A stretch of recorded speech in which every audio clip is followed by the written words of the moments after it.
In the 2011 film X-Men First Class, we see mutants, humans with extraordinary powers caused by mutations in their DNA, completing many incredible feats.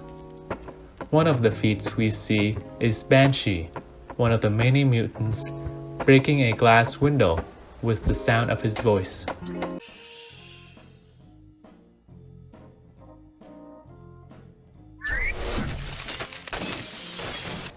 Would this be something that is possible in real life? The answer is yes. Well, sort of. We have seen many moments in film where an opera singer holds a high note for so long that all the wine glasses in the theater crack and shatter. There have also been many videos online of people trying to break a glass with their voice. So, how does this work?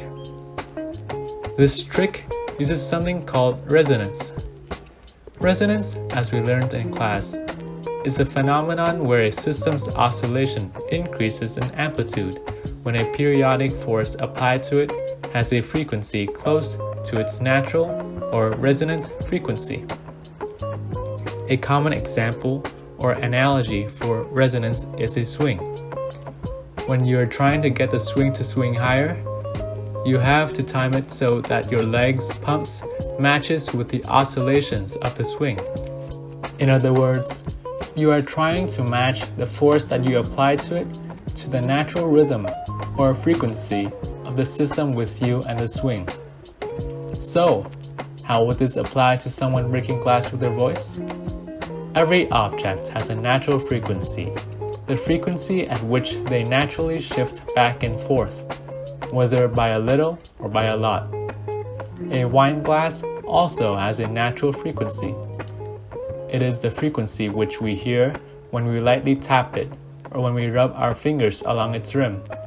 By periodically applying a force, like a sound wave with a frequency close to the natural frequency, we cause the glass's oscillation to amplify and it to vibrate stronger and stronger.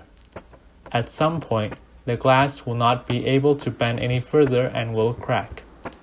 If it had a crack beforehand, the crack would deepen with every oscillation and cause the glass to shatter even quicker, which is why older and cheaper wine glasses would break more easily with our voice. With this, we can see that a high note or a sound with high frequency would not be necessary to break the glass. The sound would only have to match the natural frequency of the glass. This brings us to another question. What would the natural frequency be for the giant glass window that Banshee broke with his voice in the movie? A pane of glass is kind of like a pendulum in this regard.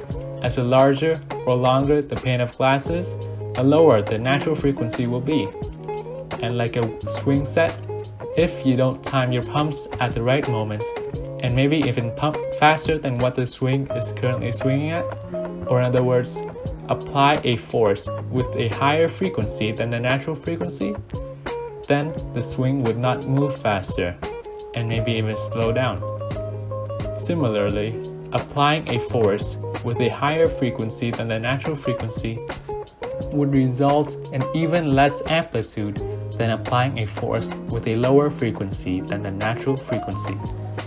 In a 2012 paper, professors at the University of Baghdad found that a regular home-sized window pane had a natural resonant frequency of around 400 Hz. So the natural frequency of the big window pane shown in the movie would be much lower than that. This would actually mean that Banshee would actually not cause the glass window to break with the high-pitched sound that he produced.